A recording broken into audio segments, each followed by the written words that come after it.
देखा जाए तो जिस तरह पुनर्जन्मवादियों ने नियतिवाद का अर्थ बदलकर भाग्यवाद कर दिया था, उसी तरह संसार शुद्धि को भी जन्मांतर से जोड़ दिया था।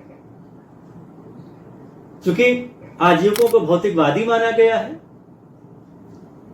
इसलिए आजीवक दर्शन के किसी भी सिद्धांत की व्याख्या करने के लिए यह ध्यान रखना आवश्यक है कि उसमें पुनर्जन्म नहीं आना है। डॉक्टर धर्मवीर स्पष्ट कहते हैं कि जब तक जीवों के पुनर्जन्म की बात हो रही है, इसका मतलब है कि आजीवकों की बात नहीं हो रही है। सही बात यह है कि आजीवकों की संसार शुद्धि का अर्थ आत्मशुद्धि के संदर्भ में लिया जाना है।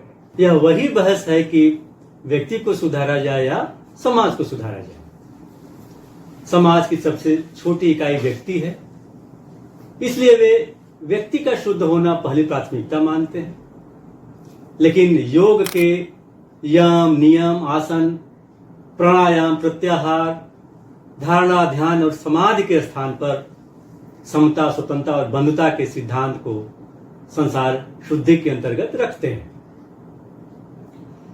उनका यह भी कहना है कि किसी भी समाज में जब कोई व्यक्ति समता का व्यवहार नहीं करता है तो राज कानून बनाकर उसका पालन करवाता है।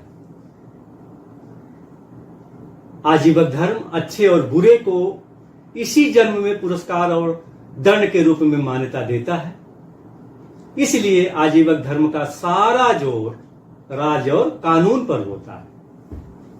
आज के संदर्भ में वह संसद और सुप्रीम कोर्ट को मान्यता देता हुआ दिखाई देता है। कानून में समय और परिस्थितियों के अनुसार परिवर्तन होते रहे हैं।